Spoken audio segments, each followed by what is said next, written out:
Sobat Otonomi. Kembali lagi bersama kami dalam Bincang AK. Bersama saya Sarah Hasibuan dan Mas... Saya Edu, pria berseragam. Oke, Sobat Otonomi. Oke, Sobat Otonomi, pada diskusi kita kali ini kita akan membahas ya topik mengenai revisi Undang-Undang Pemilu. Undang-Undang 7 tahun 2017. Iya, betul. Undang-Undang 7 tahun 2017. Tapi kita melihatnya dari perspektif otonomi daerah dan juga desentralisasi. Yes. Oke, kenapa kita mengangkat isu ini gitu ya? Karena saat ini revisi Undang-Undang Pemilu sudah masuk ya dalam prolegnas. Iya, gitu ya. Kemarin udah dibahas hari Selasa. Ya. Kemarin itu udah dibahas. Nah, jadi kita akan tanya-tanya Mas Edu. Tapi mesti tertutup pembahasannya. Oh gitu. Jadi harus kita ributin. Iya, Mas Edu jago soalnya meributkan ini gitu. Nah, oke Mas Edu, sebagai pengantar diskusi kita nih ya, bagaimana Mas Edu menilai revisi Undang-Undang Pemilu ini dalam penguatan atau bisa jadi pelemahan otonomi daerah gitu ya Mas Edu? Kita berangkat dari sebuah keresahan aja sih Mbak Sarah. Selama ini calon-calon baik di legislatif maupun eksekutif ya misalnya kalau kita bicara legislatif ya pemilihan DPR, DPD itu kan, apalagi di level DPR misalnya DPR itu kadang-kadang calon-calon yang dimajukan ke pusat itu calon-calon yang harus bertarung di daerah-daerah itu bukan berangkat dari orisinalitas daerah. Artinya apa? Ya kadang-kadang ada penugasan-penugasan ya udah kamu nanti bertarung di daerah A, kamu bertarung di daerah B, sehingga mereka yang terpilih itu tidak merepresentasikan dapilnya. Apa dampaknya ya?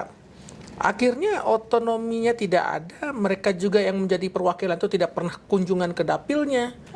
Dan akhirnya suara-suara daerah ini jadi nggak ngangkat gitu, karena akhirnya dengan sistem pemilu hari ini, dengan bebasnya partai-partai melakukan penunjukan-penunjukan untuk bertarung di daerah-daerah yang mungkin bukan dapilnya, dia juga nggak kenal, tapi dia harus bertarung di situ dan kebetulan menang, ya reses mungkin jarang, jadi ya mereka tidak mengetahui apa menjadi persoalan di daerah, mereka juga tidak bisa menyuarakan secara bulat gitu, karena mereka juga ya itu tadi mereka tidak lahir dari proses representasi, gitu ya bukan akamsi lah istilahnya gitu kan. Jadi yang sedang kita mau dorong ini kan adalah bagaimana desentralisasi dan otonomi daerah itu mampu termanifestasikan melalui representasi yang orisinil. Jadi proses pemilu itu kan pada hakikatnya dia adalah perwakilan daerah-daerah ini kan. Jadi ya kalau dia memang mewakili daerah dia harus orisinil, dia harus berangkat dari aspirasi masyarakat itu sendiri, bukan ya tiba-tiba masyarakat datang ke TPS disodorin nama-nama yang dia nggak kenal juga gitu. Nah itu kalau kita bicara dari segi kontestasinya gitu, ya, itu harus direvisi. Kemudian yang kedua soal aturan main kan, bagaimana bicara soal persyaratan administratif gitu. Bayangkan Mbak, anggota KPU, anggota Bawaslu, DPR, DPD, presiden sekalipun, secara administratif syaratnya adalah minimal SMA. Ya. Sementara kita gitu kan. Sedangkan bawahannya yang di BUMN misalnya syaratnya S1, S2 kemudian gitu. tenaga ahlinya S2 bla bla bla. Jadi tidak akan menjadi sesuatu yang sangat berimbang. Di negara-negara lain kompetensi itu terwakilkan atau dapat diukur melalui seberapa tinggi tingkat pendidikannya. Kenapa ini penting? Keilmuan itu menjadi penting dalam proses pengambilan keputusan. Kalau mereka tidak mempunyai kecakapan keilmuan, mungkin dia walaupun dia sudah S2 tapi dia tidak memiliki kemampuan yang baik misalnya dalam menelaah kebijakan publik dan lain sebagainya. Ya ketika mereka duduk, mereka mau ngapain? Ya, bingung kan, ya. Ini bukan omong kosong. Kemarin ada OTT di salah satu daerah di Jawa Tengah. Ketika ditangkap bupatinya, ya saya ini kan tidak mengerti apa-apa, saya hanya penyanyi dangdut gitu. Mengerikan gitu. You sudah masuk dalam arena kontestasi, you menang, you diberikan kewenangan, lu melakukan sebuah kesalahan yang cukup fatal, tiba-tiba lu mengatakan saya tidak penyanyi dangdut gitu. Saya tidak punya kapasitas. Saya tidak punya kapasitas itu. Maju, gitu kan. Ya itu. Jadi ya kita harus membereskan ini. Dan tentunya persyaratan administratif sebagai pintu masuk. Saya kira ada standar-standar yang harus mulai ditingkatkan.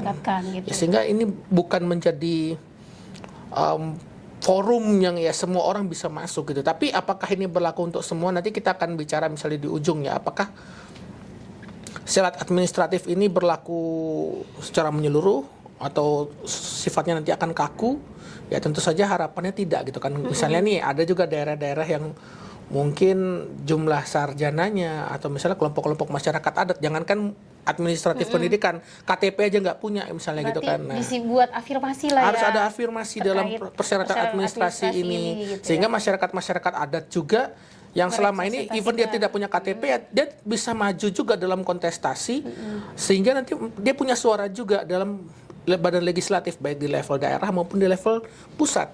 Seperti itu. Kemudian soal kepartaian misalnya. Kepartaian. Ini juga harus ditinjau ulang Mbak Sarah.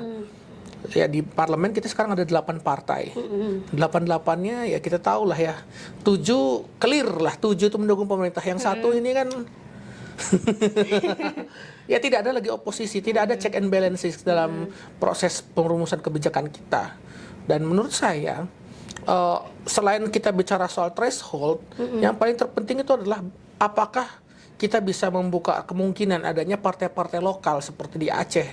Misalnya kita nanti melihat partai Komodo Bersatu atau apapun itu istilahnya, whatever the name lah di masing-masing daerah, sehingga dia bisa bertarung di kontestasi daerahnya masing-masing, dan siapa tahu juga dia berminat untuk bertarung di DPR RI misalnya kan, siapa tahu kepilih gitu.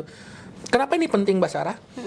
Karena selama ini pola komunikasi partai politik existing yang ada ini kan keputusan-keputusan dan cara-cara pandang DPP di pusat itu seringkali diterjemahkan menjadi bahasa-bahasa atau arahan-arahan yang harus dijalankan di daerah. Betul.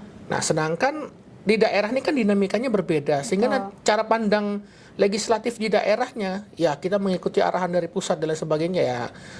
Apa otonominya gitu kan. Sedangkan dengan adanya partai-partai lokal ini bisa jadi partai penyeimbang untuk mengingatkan bahwa ya kita punya otonomi daerah, kita punya persoalan kita sendiri, kita punya langgam kita sendiri, ya kita harus menghidupkan dinamika ini sendiri. Jangan dikit-dikit arahan pusat. Oke. Ya kalau jadi arahan pusat nggak usah aja ada DPR aja sekalian kan.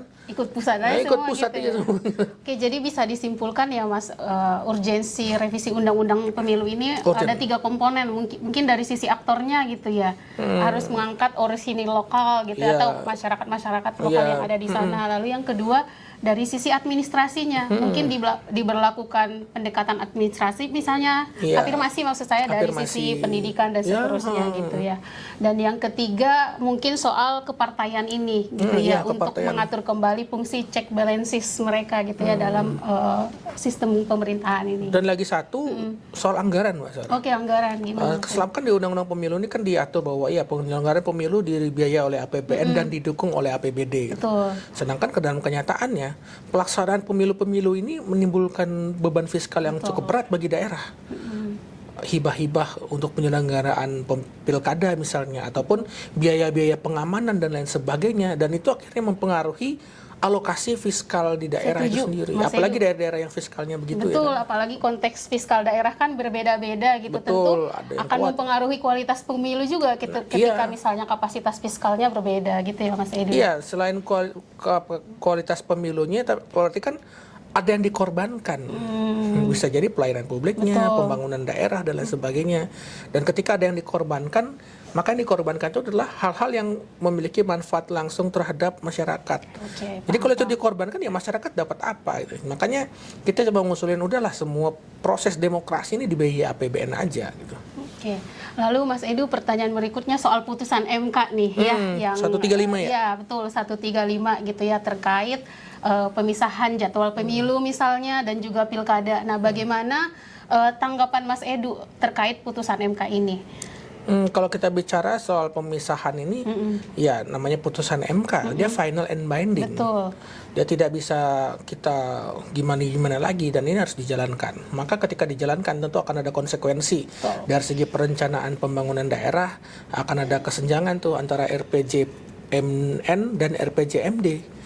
Misalnya presiden terpilih 2029, nanti dia menerbitkan RPJMN di 2030. Tapi turunannya dalam bentuk RPJMD itu nanti baru akan muncul di tahun 2032.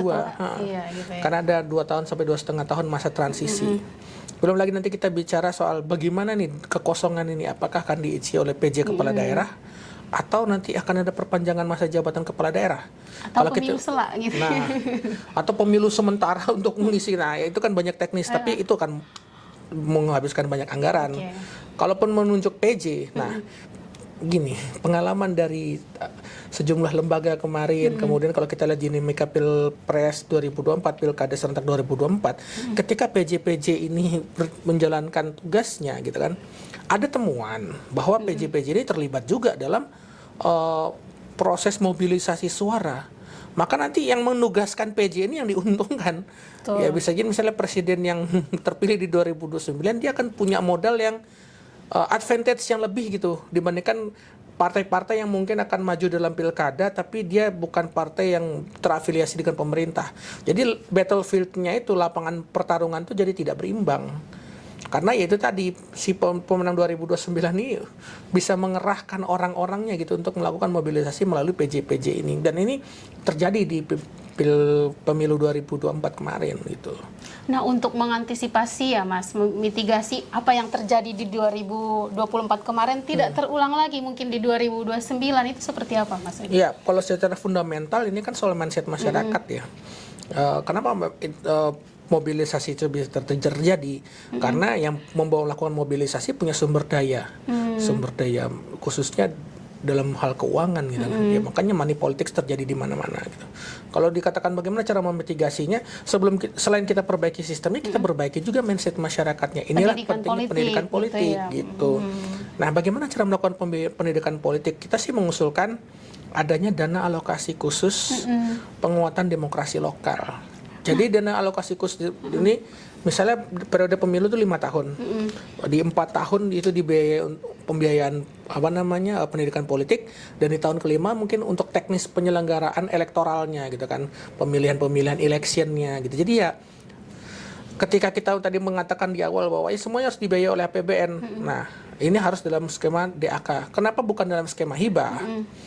Karena kalau dalam bentuk hibah, kemarin kan praktik-praktiknya ada kekhawatiran dari FGD yang kita lakukan itu, dari ada beberapa pandangan yang mengemukakan bahwa selama ini kan di pilkada itu melalui skema hibah ya. Betul. Pembiayaannya. Nah, ketika misalnya KPU lah misalnya melakukan pengajuan dana hibah, pasti akan ada lobby anggaran dengan eksekutif. Nah, ketika anggarannya disetujui, berarti KPU kan pasti punya rasa sungkan atau ingin membalas budi gitu kan. Ya secara psikologis itu pasti terjadi ya. Dan akhirnya peta orang yang bisa dikatakan petahana yang akan maju lagi itu sangat lebih diunggulkan gitu, karena pasti ada lobby-lobby ini yang menjadi celah untuk terjadinya penyalahgunaan kekuasaan, penyalahgunaan wewenang gitu. Dan apakah itu tidak pernah terjadi? Pernah ya. Tertangkapnya beberapa pimpinan KPU di masa-masa sebelumnya itu kan membuktikan bahwa ya hal-hal seperti ini bisa saja terjadi gitu. Permainan oleh wasit itu bukan sesuatu yang mustahil. Makanya celah-celah inilah yang harus kita tutup. Nah, kita juga melihat dengan adanya skema hibah yang memungkinkan ada masuk celah itu gitu. Kalau dengan DAK ya saya rasa probabilitasnya sedikit lebih kecil aja gitu. Berarti otorisasinya ada di pusat kalau begitu ya? Iya betul, otorisasinya dia berasal dari pusat, dan skema penganggarannya memang tematik gitu kan, penguatan demokrasi lokal. Oke, setuju sih ya. Semoga DAK penguatan demokrasi lokal segera terakomodir, bisa dibilang begitu ya Mas Edu ya. Iya. Lalu berikutnya Mas, soal dampak tata kelola pemilu terhadap kualitas demokrasi kita ini seperti apa Mas? Baik dari sisi partisipasi masyarakat mungkin, lalu akuntabilitas dan juga kelembagaannya gitu Mas Edu. Kalau data sih mengatakan ya partisipasi kita tuh meningkat setiap tahun. Betul. Tapi apakah itu bermakna? Kan tidak gitu kan. Ya misalnya bisa dikatakan ya orang pergi ke TPS bukan karena dorongan politik.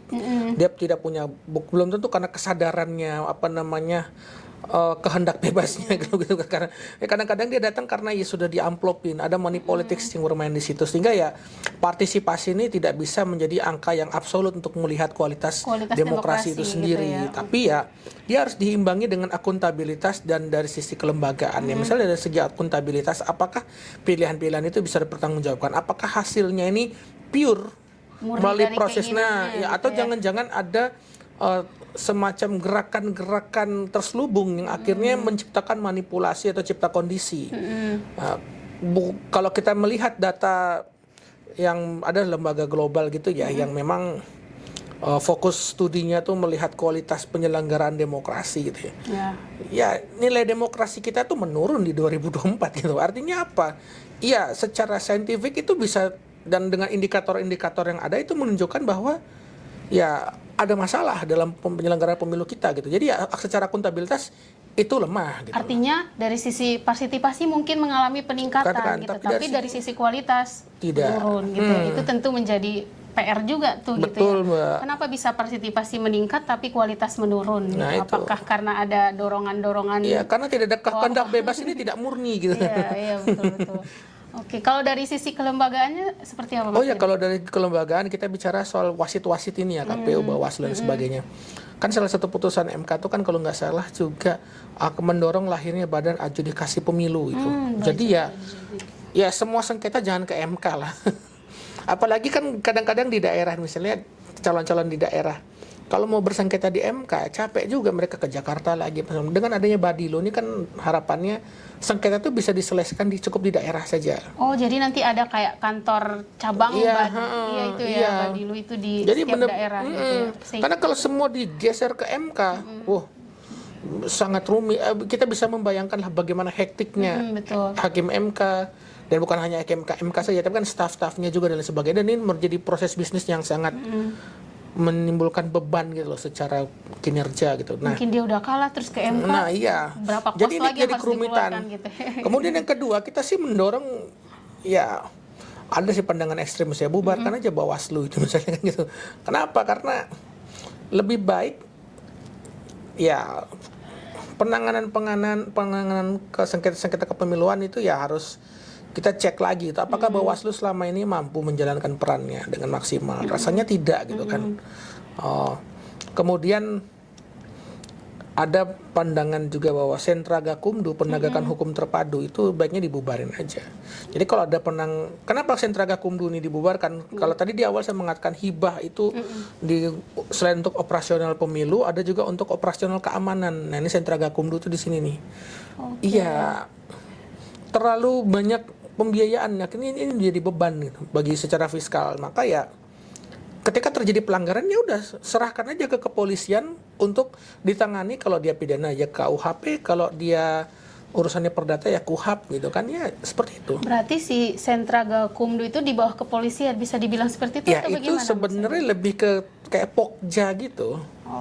Pokja ya, tapi bentukan Bawaslu. Iya, gitu ya, Mas Edu, ya? Untuk urusan kepemiluan lah Pokja ini. Dan secara anggaran ini nggak efisien dengan adanya sentra. Apakah dengan adanya sentra gakumdu kualitas pemilu kita membaik? Tidak juga. Ya maka lebih baik dibubarkan aja. Kita maksimalkan aja fungsi kepolisian untuk menangani hal-hal yang sifatnya pelanggaran pidana maupun perdata. Oke, Mas Edu. Nah, berikutnya soal GETSI nih, Mas Edu, ya gitu ya. Menurut Mas Edu nih, apakah revisi Undang-Undang Pemilu ini perlu mengakomodir mengenai GETSI ini, Mas? Perlu. Saya tuh resah gitu ya, bahwa partai-partai itu kadang-kadang memenuhi kuota 30% itu hanya supaya bisa ikut pemilu. Betul. Bukan untuk memberikan ruang bagi perempuan. Kita sih mengusulkannya, ya selain ada kuota-kuota 30% ini misalnya, bisa nggak misalnya di surat suara gitu. Kalau kita pakai sistem yang sekarang gitu. Selang-seling. Nomor satu perempuan, laki, perempuan, laki, perempuan, laki. Jadi karena selama ini perempuan itu di bawah ya nomor ya gitu. Jadi ya kita buat, siapa tahu dengan itu ada karena ada studi misalnya di beberapa negara gitu ya. Dengan skema seperti itu probabilitas keterpilihan perempuan itu lebih tinggi gitu dibandingkan ketika tidak diatur sama sekali gitu. Ya, memang ini tidak terlihat substansial tapi ya mungkin ini mempengaruhi pemilih juga gitu. Jadi akhirnya ya, oh ini ada perempuan nih di nomor 2 misalnya. Ya, jadi memudahkan gitu. Ya, memang ini butuh pengujian lebih lanjut, butuh simulasi lebih lanjut, tapi ya tidak ada salahnya untuk dicoba gitu. Setidaknya kita bisa memberikan kepastian bagi perempuan. Kemudian konstruksi undang-undang pemilu ini sendiri ya, kalau kita melihat ya kalau dikatakan TPS itu harus ada memudahkan aksesibilitas dan lain sebagainya. Tapi selama ini kalau kita bicara pendidikan politik yang diatur dalam undang-undang pemilu, ada nggak materi kepemiluan yang dalam huruf braille atau mungkin audio visual untuk membantu Rasanya teman-teman sih nggak yang ada ya. disabilitas tertentu gitu, karena itu kan belum masif juga kan. Ini juga harus digaungkan gitu. Jadi undang-undang pemilu itu ya benar-benar menjamin kelompok yang rentan ini supaya mereka juga bisa memaksimalkan partisipasinya. Karena itu adalah partisipasi bermakna gitu, bukan hanya sekedar coblos-coblos, tapi partisipasi itu bisa mengaktualisasikan, memanifestasikan hasrat politik mereka, pilihan dan preferensi politik mereka. Itu baru kita bicara kelompok disable ya misalnya, ataupun gender. Tapi sisi lain misalnya masyarakat adat. Betul. Sekitar. Representasi. Iya, representasi.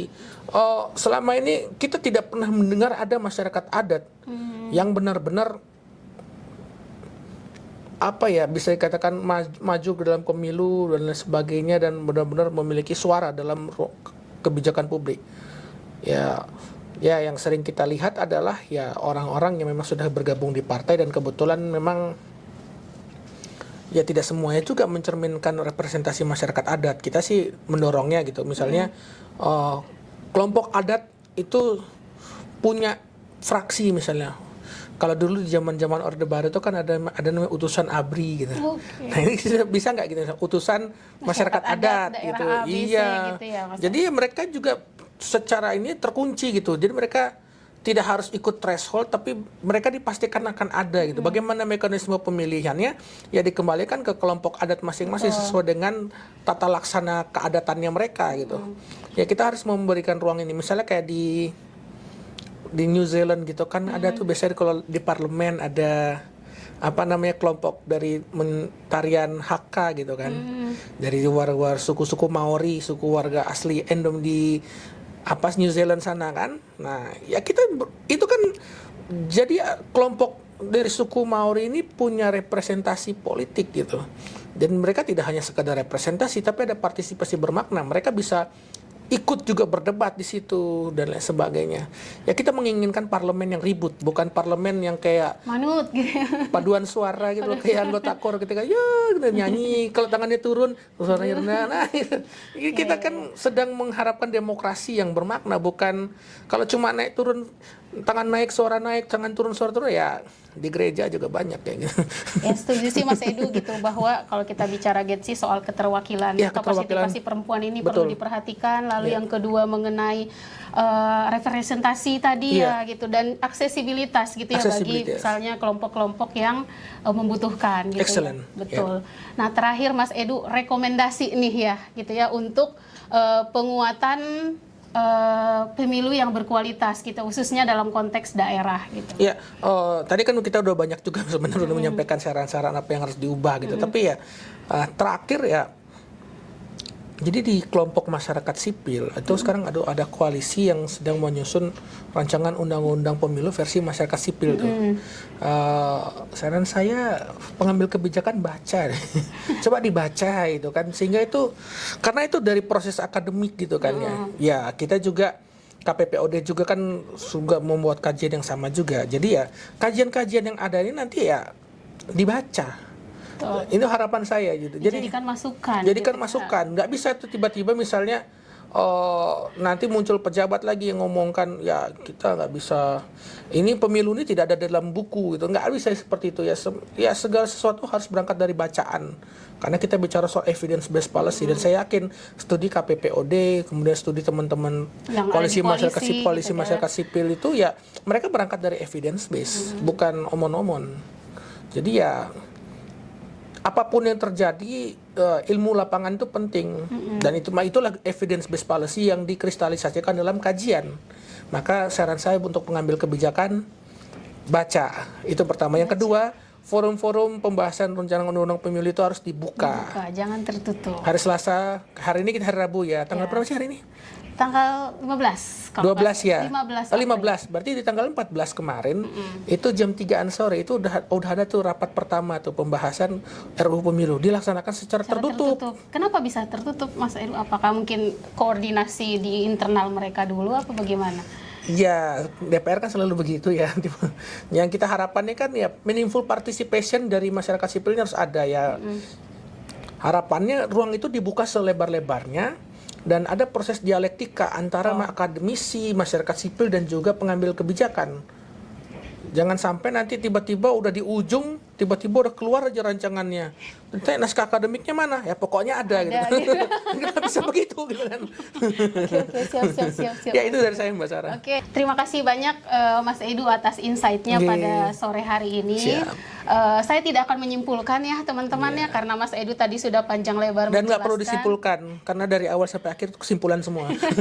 Ya, bisa dibilang begitu. Demikian bincang AK kita pada sore hari ini. Sampai jumpa di bincang AK berikutnya. Dadah. Dadah.